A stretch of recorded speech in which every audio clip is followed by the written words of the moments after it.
the headliners, the newsmakers, the political scene, and government issues. These should be our concern, and we're taking you at the forefront.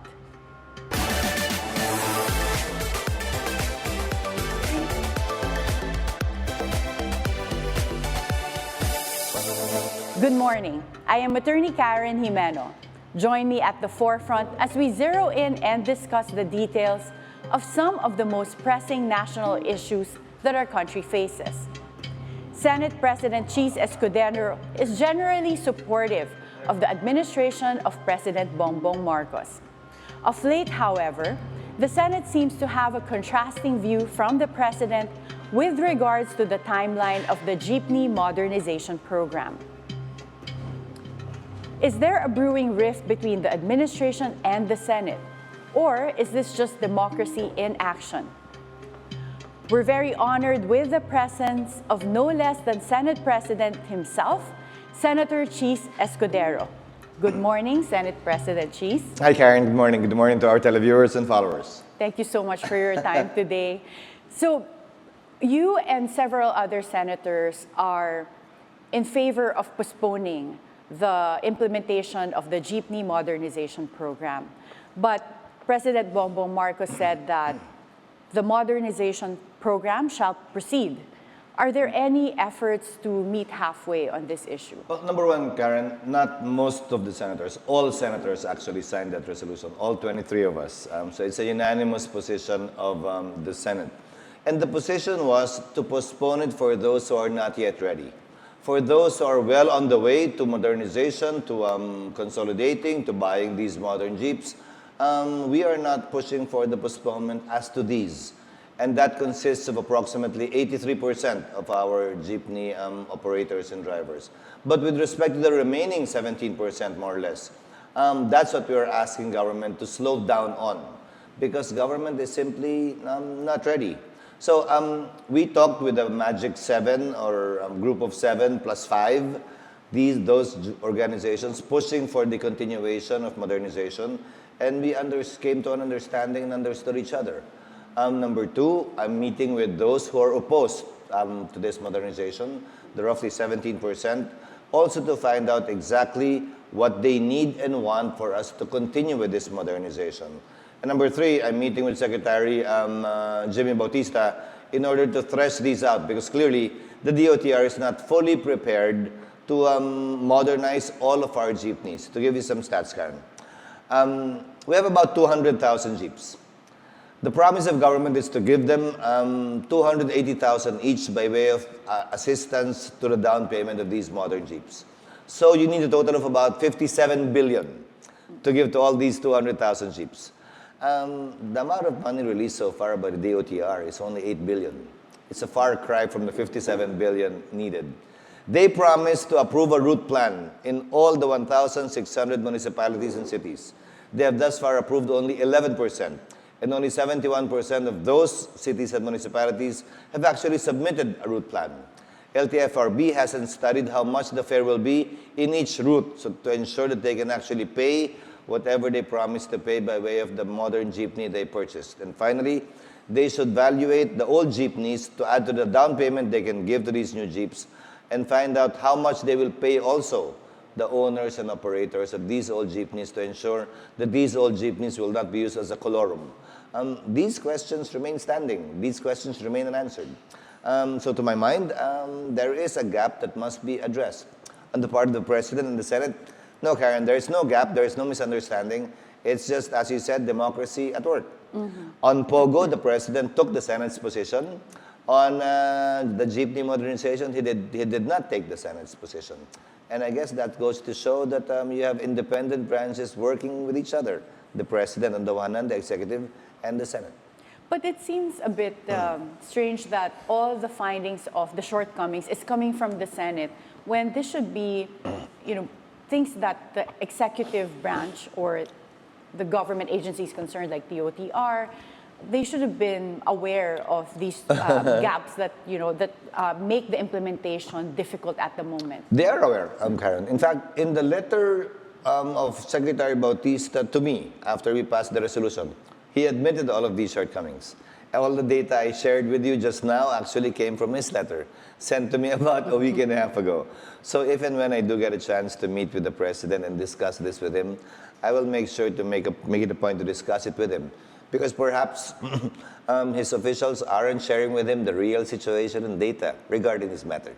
Okay. So you are yet to meet with the President on this issue?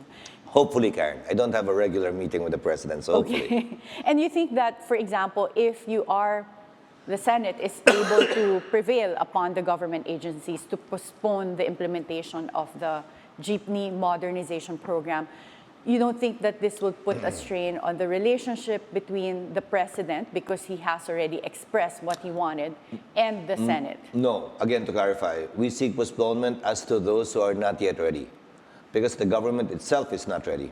But with respect to those who are well on the way to modernization, we will not put a stop to it. We will not stop that. Okay, so what do you think is a win-win solution? For DOTR to admit the limitations of their capacity right now and slow down on the banning, declaring as colorum certain routes that have not yet consolidated simply because DOTR itself is not ready.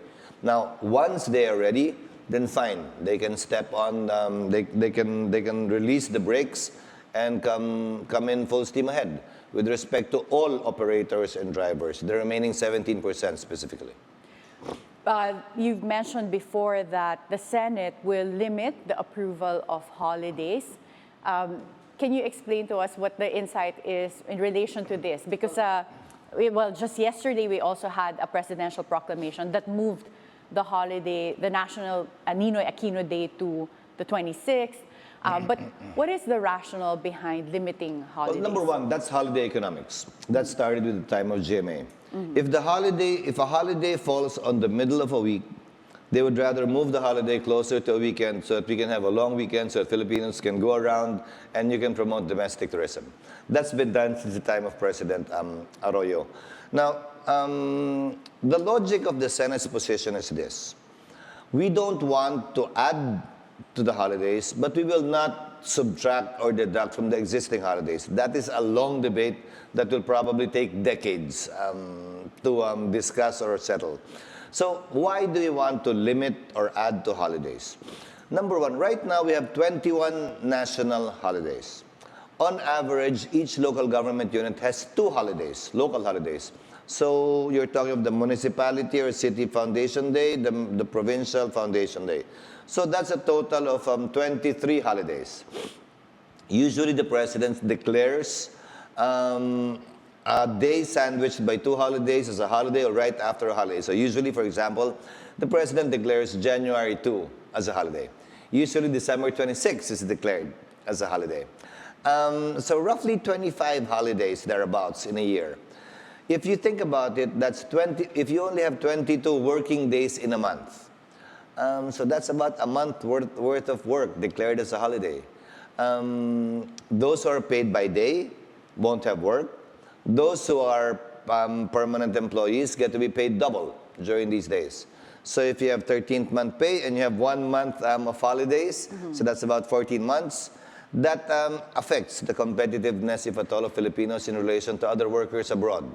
And according to studies, this is, for example, one reason why India has overtaken the Philippines in the BPO industry, because we are less competitive. Of course, the number one reason is the cost of power. But setting that aside, that's where the Senate is coming from. That's why we don't want to add to it, but we will not lessen it. Ang habang debate naman, Karen, yung kunyari, yung Pasko, sasabihin mo, ilipat natin o tanggalin natin o isama na lang natin sa ibang petsa ang habang debate nun. It'll be a very difficult debate, and it will only be a divisive issue. We have no plans of doing that. Yes, and there are other countries like Singapore, for example, where the holidays are announced at the start of the year, and that's fixed. Like, nothing will add to that. And I think from a business standpoint, it gives predictability to we do that businessmen and investors. To be fair to President Marcos, since he sat in office, he was doing that.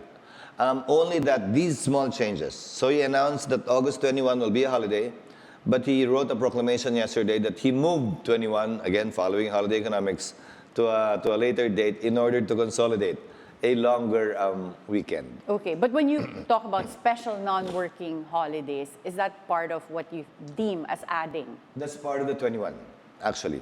So what we will be declaring is, if the province already has a foundation day, if there is already one holiday in the province, that's enough. That should be enough. We will declare special working holidays, but not non-working holidays. That will be the policy of the Senate under this current majority until 2025. Congress recently created a Quadcom or a I Quad heard. committee I heard. to investigate dangerous drugs and then illegal pogo operations, extrajudicial killings. Do you think this is necessary, and is Senate planning on also coming up with any intensified investigation on these activities? Not at this time. The House is free to do whatever it is that it wants, form a quad, KINT, or SEP committee, committee of 7, committee of 8, or OCTA committee. It's totally up to them. And quite frankly, if you ask me, generally, the House and the Senate should not be duplicating each other's work. So if they're doing this already, let them do it, and let the Senate do some other things too, so that we do not duplicate and we maximize the time of the legislative branch, although we're a bicameral Congress. Do you think that there would be laws that can be passed? Do you see any possible laws that can be passed by virtue of these heightened investigations or hearings? I hope so, because at the end of the day, these are inquiries in aid of legislation. So I surely hope so. For example, one law that we can already look into is the way drug tests are made in our country. Because in one of our investigations, it appeared that they only test for marijuana and shabu. We should test for all types of drugs, and we're trying to find out now how much such a test would cost in order to facilitate its purchase and use it accordingly. For example, Karen, a pilot. Pilot has to do drug tests. If you need a firearm, you have to do drug tests. If you need to drive, you have to do a drug test. But apparently the drug test being used, and we didn't know this before, was only for shabu and marijuana. What about other drugs? Shouldn't we test for all of them too? Now, for the driver, fine, you can be more relaxed, but for the pilot, I think you should test for all drugs. So we should decide on these matters, hopefully in the period that we're discussing the budget as well, and be able to come up with the provision of the law through the General Appropriations Act. And what about the president, for example, as a position, as a national position, as a public post? Do you think that this should also undergo drug tests? Is that something? That's the bill of Congressman Duterte, I believe. We have to study that. Nobody has filed that bill in the Senate. But that has to be studied, Karen, because I'm sure you're familiar with the Supreme Court decision regarding 9165, which required a mandatory drug test. Yes, yeah. Mandatory random drug test. Now, the Supreme Court said it is okay, it is constitutional for two reasons. That it is random, and it is suspicionless. Otherwise, it will be violating certain constitutional rights. Among them would be the right against self-incrimination. Now, this particular proposed bill specifies a position, therefore removes randomness, and it also, in a way, accuses a person specifically, given the stories circulating regarding the president. So it also removes the suspicionless requirement of the Supreme Court. It'll be interesting to hear the debates on that in the House, actually. Yeah. Or if someone should file a bill in the Senate, it would be interesting to hear the debates as well. Again, given the fact that there is a Supreme Court decision deciding on this matter specifically. What is clear insofar as drug tests are concerned, although I'm all for it, is with respect to candidates, that it cannot be an additional requirement. The Supreme Court said that too. So that it cannot be. It cannot be an additional requirement because the Constitution specified a certain requirement only of legal age, natural-born Filipino, etc., etc. So according to the Supreme Court, Congress cannot add an additional requirement. So our hands are tied. So this would be a good experiment, again, to see if the Supreme Court will change its mind, or perhaps as Congress continues to find ways to ensure that there will be adequate safeguards for whoever will be government officials in the future. Mm-hmm. Vice President Sara Duterte has been critical recently of the administration. What's your take on well, the criticisms that, for example, there is a lack of a planning with respect to flood control, but generally with respect to addressing a lot of issues that our country is facing. Well, she only centered on flood control, I believe. But that does not surprise me anymore, Karen. After she left the cabinet, everybody's expecting that already, that she'll start to hit government, will be leading the opposition, so on and so forth. But some of the criticisms initially hurled by the Vice President against the President are unfair, to say the least, because the President has been in office for only 2 years. Now, if the previous administration, her father, who sat for 6 years, was not able to come up with one for 6 years, then why expect the President to come up with one in 2 years? Even what she raised, the flood control of Davao. The Dutertes have been in power in Davao for over 36 years, so it took 36 years to do that. So I guess the President has 34 more years to do that. But he will not be in power anymore, as his term will end in 2028. So I guess this should be a work in progress. I consider the Vice President's point to be a critique on government in general, that we should start working on it, and if it cannot be finished in 2 years, in 4 years, then whoever will be the next president should continue what this administration has built up upon and work towards having indeed that master plan. And one of the goals, Karen, is to establish a Department of Water that will hopefully be able to look into these things and plan in relation to excess water from rainfall and lack of water during El Nino. This is one of the steps being undertaken by government right now. The Senate hopes to pass this Department of Water before the year ends. Okay, that's very interesting to hear. So at least something that we can expect would be a Department of Water. And this would also encompass flood control? Definitely, because don't you feel sad, Karen? Whenever it's La Nina, we have so much water and it's flooded everywhere, and yet it's El Nino somewhere in some other part of the country. And during El Nino, we sorely lack so much water that like there's a drought, and then when the rain comes, we hate water. I mean, there should be a way to master nature and to master the resources we can get from nature and be able to utilize it for the benefit of man. In this day and age, I think there's no excuse for us not to be able to do that. Yeah, and in fact, there are simple solutions that currently exist in the law, like rainwater catchments, that are just not being implemented. There's a simpler system, Karen, a cistern. Yeah. In fact, during the time of former President Aquino, for example, there was a proposal to build a cistern underneath the UST football field and not touch the football field, it'll still be there. Just put a cistern there, and whenever there's excess rainwater, it will go to the cistern. And whenever you need water, then you simply pump it out, filter it, and it can be used either to drink or in bathrooms.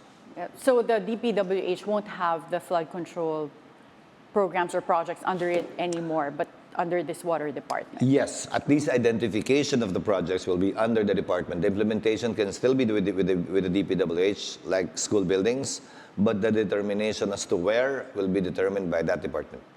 Let's talk about the power of Congress to impeach. So there are reports that some members of Congress will file an impeachment against Vice President Sara Duterte. One, do you think this is true? And second, do you think this will have any support in Senate? Well, number one, Karen, it's difficult to comment because it's a rumor. And I believe the rumor was started by the camp of the Dutertes. So it's difficult to comment on that. Number two, it's equally difficult to comment because should it reach the Senate, we will be sitting as judges in that impeachment complaint. So I'd rather not preempt what will happen in the Senate. But if indeed such a complaint will be filed in the House, if it will be endorsed to the Senate, we have the constitutional duty to handle and dispose of that case one way or the other. Another issue that we've seen as a country have a shift is on the West Philippine Sea issue. We've seen the current President Bongbong Marcos have a stronger stance when it comes to the West Philippine Sea. What is your position on this? I completely agree with the position taken by the President. Not only has he taken a stronger stand, he also put this issue on the map. You have to understand, Karen, the West Philippine Sea issue involves several countries. Taiwan, Vietnam, Indonesia, not only the Philippines. And these issues aren't coming to the fore as much as the issue in relation to the Philippines. And we have the President to thank for that. because of his foreign trips, that he was able to articulate the issues around and involving this particular area in our region. We have gained much support from various countries, including allies, that have taken a position as well in favor of the Philippines. So I completely agree with this position. I also agree with this position that this should not lead to war. The President has been very patient in spite and despite provocations from China, not to allow this to go, to go beyond a certain line that will most likely lead to war or worsening of relations between the Philippines and China. In fact, about a month ago, when he finally opened talks between the Philippines and China with respect to how to deal with the supply issue of our soldiers there, they came to an agreement, and that has lessened tensions greatly the past several weeks. So the current president is halfway through his administration.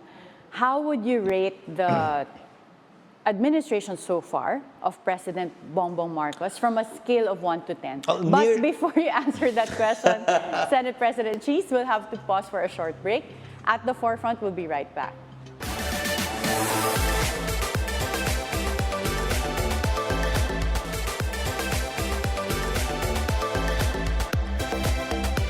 Welcome back at the forefront.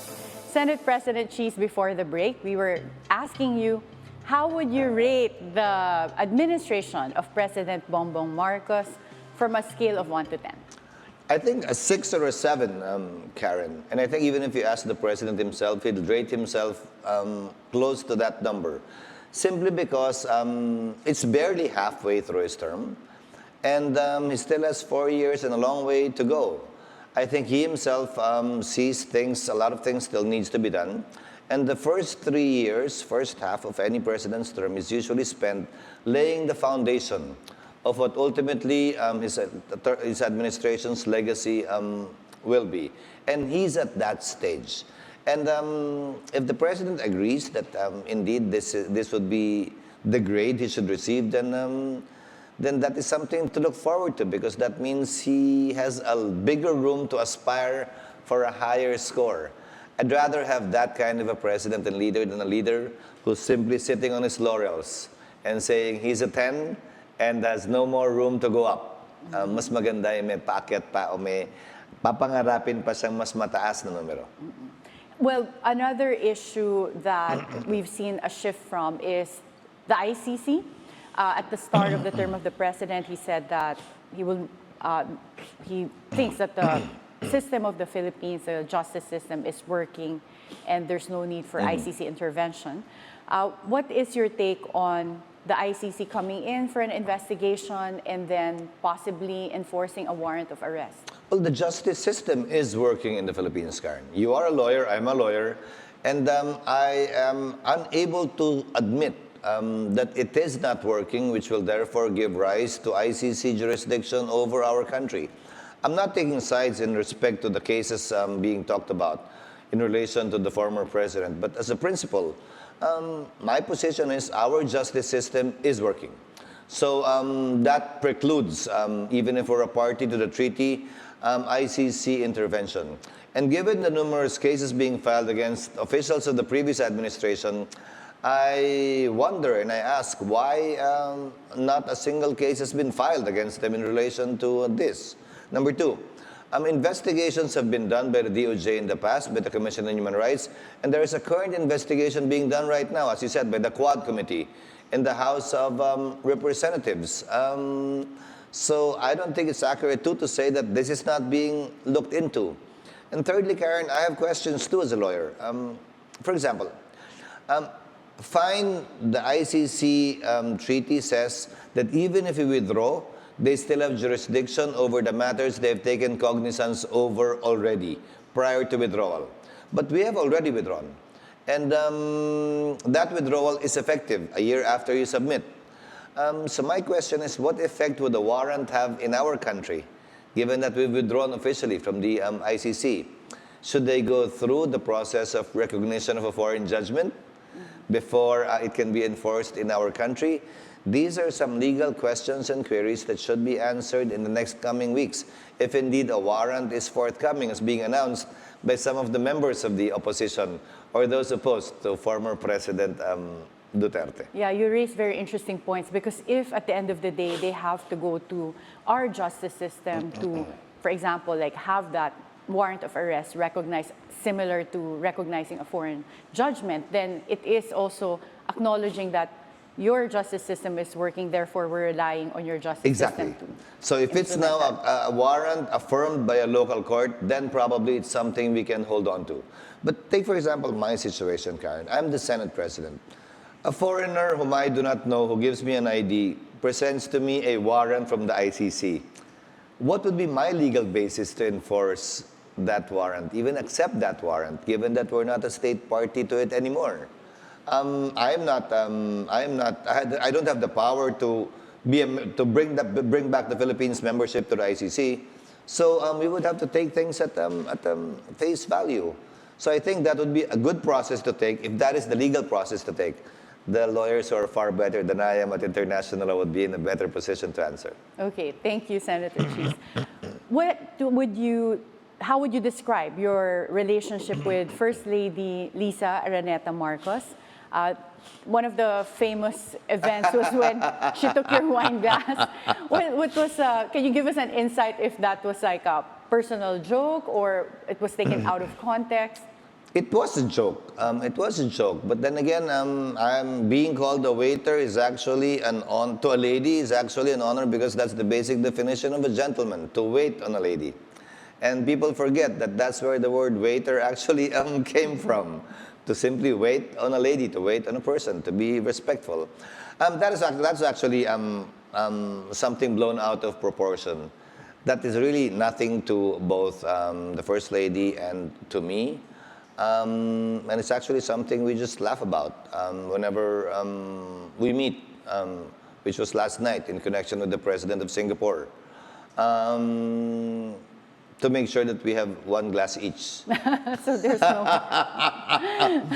so how would you describe your relationship with the First Lady? We don't see each other that often too, like the President. Karen, let me disabuse the minds of people that we're close. Close being defined as we call each other when we have no one to talk to, or we text each other whenever we want to share our thoughts. That does not happen. In fact, while I do have the number of the First Lady, I rarely use it, and I don't have the number of the President. Neither does he have my number. In fact, the last time I talked to the President was through a friend's phone. So let me disabuse the minds of the people that were tight and that close. We have a good working relationship. I've known them for a long time, but we moved in totally different social circles for the longest time. And it's only now, actually, that when I became Senate President, that I'm able to see them more often, given the occasions I need to attend. For example, Karen, I've been in Congress for 9 years. I've been in the Senate for 14 years. It was only when I became Senate President that I actually attended the signing of a bill, which I never did when I was Senator and Congressman. But the Senate President, apparently, I'm required to do that. At the Van den Oor, I was required to attend to. I never attended that too before. So these are firsts for me. And those are the occasions that I get to see, actually, the President or the First Lady. Who would you say are your friends or close friends in Senate? In the Senate, I guess it would be Senator Grace, Senator Joel, Senator JV before, and we're trying to do that again now. Not that there was an issue, only that I ran for governor, so we didn't see each other that often. Let me see. Senator Allen would be in that list too. I'd like to include Senator Jingo and Senator Revilla too, and I hope they will agree with me. I guess that would roughly be it. The others, we're still developing that friendship. How would you describe your relationship now with Senator Mig Zubiri, considering that you succeeded him as Senate President? Actually, we've always been good. The relationship has always been cordial. And I guess this was a rough patch, you can call it that, given that there was a succession that occurred or happened. But things have been far better of late compared to days after that incident or that transition. And Migs is a gentleman and is a seasoned when it comes to these changes in leadership, because he's been in Congress and in the Senate as long as I have. And would you say that when it comes to that incident that replaced Senate President Mig Zubiri before, can you give us insights if it's true that it was the PIDEA leaks investigation that led to his replacement? Well, Senator Bato specifically asked me that, if that was the reason, because that was what he thought the reason was. This is the exact answer I told him, Karen. If that was the reason, then we should replace you, not Senator Migs, and cause this big fuss. That is the exact answer I told him. Now, after the change in leadership, Senator Bato remains as the chairman of the Committee on Public Order and Security. So I guess that answers the question, or the curious question, if it has anything to do with that. It does not. Okay. 2025 elections is just around the corner.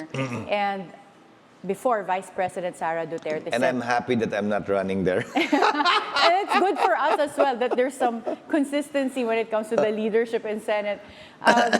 Vice President Sara Duterte said before that there would be 3 Dutertes running in Senate, former President Duterte, Paulo Duterte, and Sebastian Duterte. But there are also existing either siblings or mother and son in Senate. What is your take on family members simultaneously holding positions in Senate? Well, there is no law that prohibits it. Number 2, in relation to the comments of Vice President Duterte, I tend to believe with the Dutertes to simply just wait until the last day of filing and accept what will happen or occur, instead of trying to logically put rhyme and reason to what they will do in the coming elections. And bear in mind, Karen, her own father said, why would you believe her? When he was asked to comment about him running and his siblings running, his children running for the Senate. The exact statement of former President Duterte was, why would you believe her? And I actually cannot imagine a Davao without a Duterte running. Not necessarily holding office, but without a Duterte running. Now, if you're talking of dynasty, Karen, we have 2 of the same, from the same family in the Senate right now. So they would be the 4th, if ever. 3, rather. 3 families, and they would be the 4th, if ever. For as long as the people vote for them and choose them, that should be accepted and respected by the Senate. And the same is true for the general population. On the anti-dynasty bill, well, questions should be answered too with respect to that proposed bill. I'll give an example, Karen. Sarah runs for vice president, and the brother ran for Congress, and the other brother ran for mayor. They all won. So if you have an anti-dynasty bill, what will that bill say? Who will be allowed to run? So the higher office? The one longer in office? The one who first entered politics? Or the newest one? Now, anti-dynasty assumes that the family is a big corporation and a big syndicate, that they should agree among themselves. But what if they're fighting against each other? And every family has that. So who gets to decide? So in that case, Vice President running for Vice President in 2022, his sibling running for, mayor, the other one for Congress, and they say, we can't agree. We don't see eye to eye. We're fighting as to who will run for what, who will give in. Which agency will you give the decision to decide? COMELEC? Is it appealable? To whom? To the courts? Can the courts actually decide that? Isn't it, and shouldn't it be settled at the ballot at the end of the day? So these are questions that should be cleared out and analyzed. I'm not against the anti-dynasty bill, Karen. I just want these things clarified so that it won't cause confusion in the future. Yes. And right now, there's really no clarity as to what the anti-dynasty implementation should be. This is something that I think is also in our constitution, that there should be no political dynasties. As may be provided by law. Yes. But as may be provided by law is the difficult part, Karen, actually. Because, again, if you think about it, what if someone runs for senator and the other one runs for barangay captain? Is that dynasty? What if two siblings or cousins run in a different province? One runs for board member in province X, the other one runs for mayor of province Y. Is that covered too? What if one is in Visayas, one is in Mindanao? Is that covered too? To what extent do we cover? First degree, second degree, third, fourth civil degree? So what if you're my opponent and I don't want you to run, I convince your first cousin to run too, so that you can't run. And you're the most popular candidate for a particular position that the people want. Will it be that easy to prevent you from running? Yeah, there are several complications. These issues should be answered squarely. Again, I'm not suggesting it should be answered one way or the other. Only that this bill, to move forward, has to address these questions and these issues. And I would welcome anyone who, there's a bill actually in the Senate on that, and debates are going on in the committee in regard to that too. Well, it's good at least that there's still some effort to address this issue of political dynasties. It's just difficult to address, as I said, given the different permutations and the different situations that it would fall under. Well, since the 2025 elections are also upcoming, do you see any political realignments or shifts that could possibly change the Senate majority? But before you answer that question, we'll have to take a short break. At the Forefront, we'll be right back.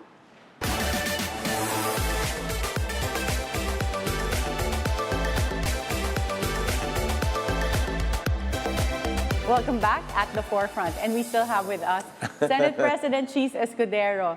So before the break, we were asking you, given the 2025 elections that are coming up, do you see any potential realignment in Senate or shifts that might threaten the Senate majority? Definitely the Senate majority will change. Karen, you have 5 graduating senators. One was appointed to the DepEd, one is with a minority, so 3 with a majority. So immediately there will be a change in the majority insofar as those 3 or 4 are concerned. You have 7 re-electionists. It depends on who will win and who will not make it, who belong to the majority too. So clearly, that would change too. But the minority will change too, because the minority leader, Senator Pimentel, is graduating. So the alignments in the Senate, both majority and the minority, will definitely shift, especially given that you're slowly seeing the formation of a new opposition bloc from the Dutertes. So I think there will be a new picture in the Senate insofar as who the majority and minority is. And of course, the majority will determine who the next Senate president will be as well. But in your case, are you worried that you'll have to then try to maintain your leadership, or do you see any? I'm not really worried, Karen. This is a position afforded and accorded to me, not only by God, but by our members. And I serve at their pleasure. A Senate president can be removed at any time, for as long as there is a session. A Senate president is only safe during recess. But whenever there's a session, any member can stand up and question his right to hold that office. So I don't really think of it that way, as I need to defend my position. It depends on the majority, really. Let's talk more about you, Senate President Chiz. In 2016, you ran for vice president. Are you considering running again for a higher position in 2028 or beyond? No. As you said, I ran already, been there, done that. So shouldn't you be wary already of that? And actually, to my mind, this is more than I have ever expected to be Senate President. So the answer is definitely no, Karen. I'm happy where I am, and I'm old enough to know what I can or cannot do, and I'm old enough to know, too, in politics, that these matters are matters of destiny that no man can plan for. Wow, very deep. as your Senate President right now, and your wife, Heart Evangelista, is the leader or the head of the Senate Spouses Foundation, is that customary, or was she elected to this position? No, that's actually part of the bylaws and constitution of the Senate spouses, that whoever is the spouse of the Senate President will automatically be the president of the Spouses Foundation. Now, for example, there was a time that we had a single president, or the wife of the Senate President didn't want to be active. So usually it was the sister or the mom who took on that role, elected by the members. So it's elected still formally, but the Constitution and bylaw states that it's the prerogative of the Senate President. Okay. Do you ask Heart for advice when it comes to politics, or when you want to, or do you ask for her help if you want to have information also disseminated? Actually, no, it's the reverse. Hart, for example, went on live with respect to this holiday issue because she was being asked to. So it was more for her, really, not for me, that we did that, because she was being peppered and pestered too in her social media accounts with respect to this, that we love you, but why is your husband doing this? So it was more really for her than for me. I try to advise her to calm down and to really not be affected by these things, because in politics, those who do not like you will always see a glass half empty. Those who love you will and agree with you will see it always half filled. And you will just simply waste a lot of time answering each and every comment given when the issues are quite clear with respect to our position. Okay, here's a showbiz question. What do you love most about Heart? I guess her innocence. Her innocence, even at this stage in her life, that she's been through a lot, she's done a lot. But some things still surprise her. Some things still catch her by surprise, and you see the amazement in her eyes with respect to these new things. That, more than anything else, I guess, fascinates me with her. You and Heart seem to have very different personalities and lifestyles. How do you say... That's obvious. I say seem because we might not be perceiving it correctly, but how do you see these traits as working to cultivate your relationship? Well, as the saying goes, opposites attract, and that you complement each other actually makes for a good and long-standing relationship, because she gets to fill up what I do not have. I get to fill up what she does not have. I am not good at fashion. She's good at it. Not that I listen to her all the time. Obviously, with what I'm wearing, I don't. And she wants to learn about issues affecting her, or those close to her, and her community and family as well in the country. So I guess, so for example, we have sessions where she gets to ask about government, like the 3 branches of government, so on and so forth. So we learn from each other in the process, simply because, again, we came from different worlds. We are opposites, so the curiosity with respect to what is going on in our respective lives remains there, despite the past 9-10 years. Does she give you fashion advice? Which I obviously don't follow. Yes. Okay, and for example... Yes, she does, but I don't usually follow it, simply because I'm not comfortable. But you seem to be dressed very well. If she were to decide to have children and settle down and ask you to give up politics for that, would you consider giving up politics? I might give up politics with or without the children factor. But we have been trying. But unfortunately, God hasn't given us one yet. She has went through 2 miscarriages directly by her. And we also have a miscarriage through surrogacy. So that makes it a 3rd. I think she wants to try again. She's open to trying again, hopefully by late this year or next year. Pero ang concern niya, sana daw kamukha niya, hindi ko kamukha. I think you would make a good combination. I don't know about that, but she's the safer bet, I think. As Senate President, what would you want to be your legacy? I think I'm too young and it's too early for me to be thinking of legacy as a Senate President. I've only been in this position a few months.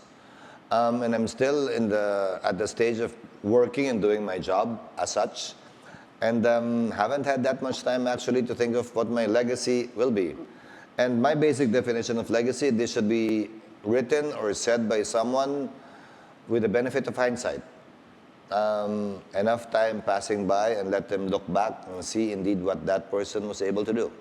Instead of me judging myself this early about what that will be. Hindi ba, Karen? Maski anong nilagay mo sa malapit, hindi mo mababasa. But with some distance, then you can see it more clearly. Well, you are often seen not just in political events, but also in Only celebrity events because Only of of your late. wife. So, what do you do to relax?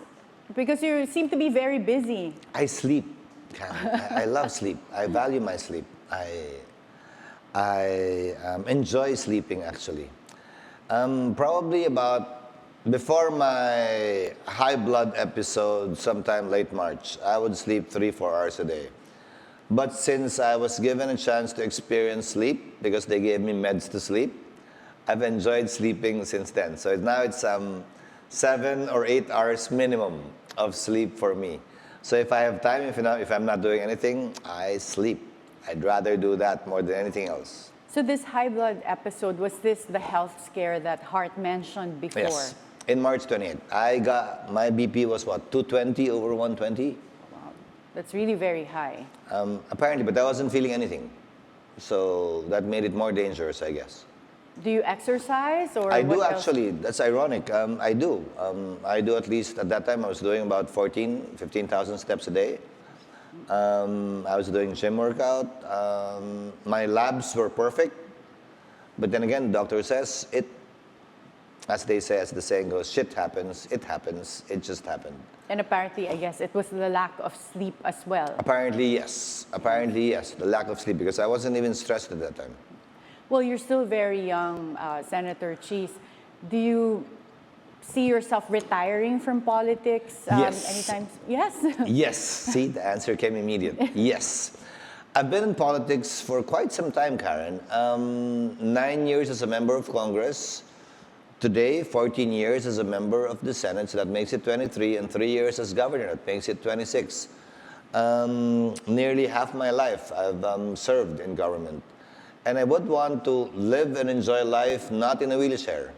I'm 54, turning 55 this year.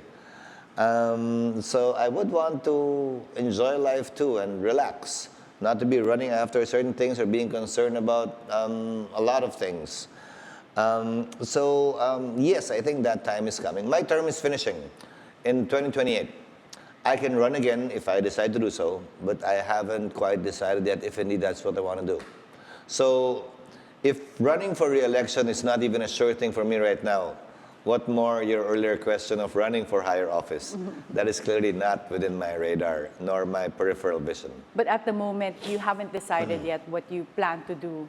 Should you retire from politics? Teach. I'd like to teach. I was a teacher before I ran for office in 1998. I was teaching at the UP College of Law. I'd like to teach again if they'll have me again or in some other college. But I would like to go back to teaching. Oh, that's a very noble profession. And it's fun too. It's fun because if you see the face of a student inside a classroom light up, very much like what I see in Hart earlier, I told you, it gives you unending joy that you were able to impart some knowledge to someone. Double the fact that whenever you see a student outside and they're proud to introduce you as their teacher, that gives you unending joy as well, which I miss a lot from my teaching days. I'll give you an example, Karen. Secretary Sani Angara, former Senator Sani Angara, was actually a student of mine at the University of the Philippines College of Law. I didn't know that. And then you became colleagues in Senate. I was only 2 years his senior. I'm 54, he's now 52. So I started young, I taught at a young age too, but it gives you unending joy that your former student, for example, became a congressman, became a senator, well, and is now DepEd secretary. So it would be nice to have that feeling again with someone new and with someone as promising or even more promising than, for example, Secretary Angara. Perhaps that's the legacy you're looking for, like when you impart and teach them and then you see them doing great things later on. And right? the same is true with my kids, for that matter. And hopefully they would too, because they have no excuse. The current generation, Karen, has no excuse not to be better than us. Because they have by far more opportunities, more information. They have the internet, for God's sakes, which we never had. I only had the library and an encyclopedia. So if we were able to reach where we are right now, there's no excuse for this generation not to exceed by far what we have reached or accomplished. Last question, Senator. Yes, what ma'am. would be your words or message to all the Filipino people as Senate President? Well, not as Senate President. Perhaps as a Filipino, that, tatagulugin ko na, Karen, marami tayong hinaharap na hamon sa ngayon bilang isang bansa at bilang isang lahi. Hiling at dalangin ko, sana ano man yun, ay harapin natin ang sama-sama. Tingnan natin at pagbigyan natin ng pansin at bigat yung pinagkakaisahan natin imbis na yung pinag-aawayan at hindi natin pinagkakasunduan. Sa pamamagitan nun, naniniwala ako, malalampasan natin palagi anumang hamon at pagsubok na ibabato sa atin ng tadhana. Sorry for the Filipino. No, you do. You speak Tagalog very well. Actually, something I wanted to just add here as a trivia to everyone. You memorize Bible quotes as well, right? How were you able to do that? Like, what led to you just memorizing? A year ago, I became a Christian, Karen. Oh, more than a year ago, I became a Christian. And I started to read the Bible many times over. So, not to brag about it or to say that I know about it, but it helps you. It helps you prevent or avoid making mistakes about what the message of God is if you memorize certain lines. Because if I make it up, if I paraphrase it, you might miss a word or two that's actually important in the quote you're trying to impart to someone by way of giving advice or help. Senator Chiz, what Bible quote guides you now? Now and for quite a long time, be still and know there is a God. You don't have to do anything because He's in complete control. What very beautiful message, and thank you so much, Senate President Chiz Escudero. Okay. Incredible insights as Senate President, but it was also nice to hear from you from your personal life. Thank you, Karen. Thank you for the opportunity as well. At magandang araw sa ating mga taga-subaybay. Thank you again. At the forefront, we'll be right back.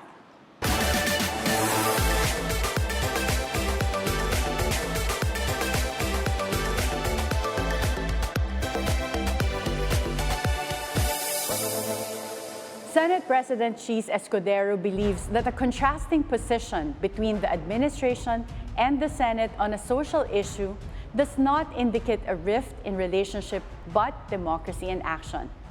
Independent as the institution is, he thinks the Senate must always strive to support the legislative agenda of the President in order to continuously improve the delivery of services to the Filipino people. No matter how busy he is as Senate President, Senator Chiz is now prioritizing his health and personal well-being, looking ahead to a peaceful private life when he retires from politics. Be timely informed, be insightful of the news. Always stay at the forefront. Join us again on Monday for meaningful conversations that would help you form an objective personal opinion. This is Attorney Karen Jimeno. Thank you for spending your hour with us.